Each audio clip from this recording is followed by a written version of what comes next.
California एक बार फिर आग के कहर से जूझ रहा है। लॉस एंजलिस के उत्तरी इलाके ह्यूजेस में लगी ये आग हर 3 सेकंड में एक फुटबॉल मैदान के बराबर इलाका जला रही है।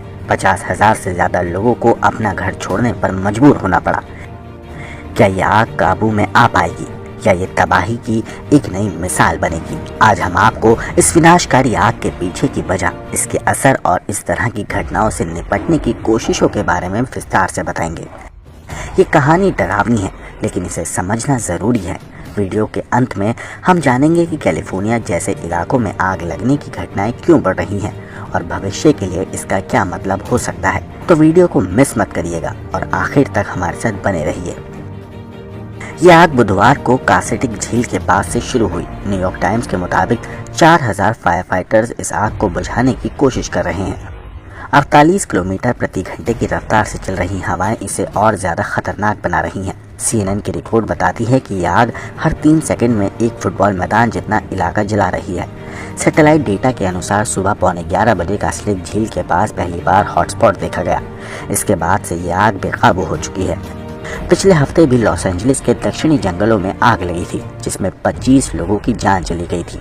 लॉस एंजलिस, जो पहाड़ों और चीड़ के जंगलों के बीच बसा है, इन सूखे पेड़ों और गर्म हवाओं की वजह से बार बार आग का शिकार बनता है। क्या आप जानते हैं कि यह आग इतनी तेजी से क्यों फैलती है?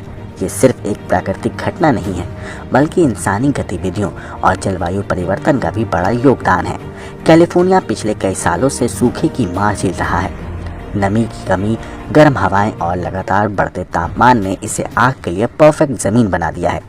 पतझड़ के मौसम में चलने वाली गर्म हवाएं आग को और तेजी से फैलाती हैं।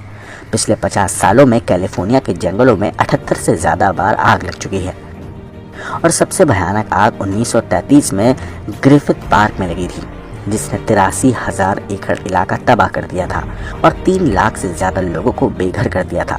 आज की आग भी उसी तबाही की याद दिला रही है। लेकिन बड़ा सवाल ये है, क्या इस आग को भविष्य में रोका जा सकता है और क्या इंसान इस तबाही के लिए जिम्मेदार है? फायर फाइटर्स लगातार इस आग पर काबू पाने की कोशिश कर रहे हैं, लेकिन सच तो यह है कि ऐसी आग से बचने के लिए हमें लंबे वक्त तक चलने वाली रणनीतियों की ज़रूरत है। इसके साथ ही जलवायु परिवर्तन ने सूखे और गर्मी को और बढ़ा दिया है। लेकिन आप क्या कर सकते हैं? हमें जलवायु परिवर्तन के प्रति जागरूक होना होगा। छोटे छोटे कदम जैसे पेड़ लगाना, पानी की बचत करना और कार्बन उत्सर्जन कम करना इस समस्या को हल करने की दिशा में मदद कर सकता है। तेज हवाओं के कारण जंगल की आग महज कुछ ही घंटों में लॉस एंजलिस तक पहुंच गई, जिसके बाद हर तरफ धधकती आग के साथ आसमान में काले धुएं का गुबार नजर आया। ऊंची ऊंची पहाड़ियों पर लगी इस भयानक जंगल की आग ने लोगों को घर बार छोड़कर भागने पर मजबूर कर दिया। दरअसल तेज हवाओं के साथ साथ खुश्क झाड़ियों ने जंगल की आग को बेहद तेजी से फैलाते हुए करीब 9,000 एकड़ से ज्यादा के क्षेत्र को अपने आगोश में ले लिया, जिसकी वजह से कासेटिक झील के पास भी एक बड़े काले धुएं का गुबार उठा देखा गया।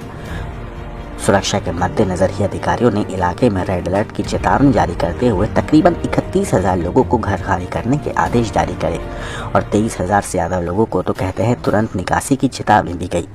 इसी के साथ ही लॉस एंजलिस के 7 लाख एकड़ में बने एक पार्क को भी आम लोगों के लिए बंद कर दिया गया और आग बुझाने के लिए हेलीकॉप्टर से पानी की बौछार करने के साथ साथ करीब 4,000 दमकल कर्मियों को भी तैनात किया गया, जिनके मुताबिक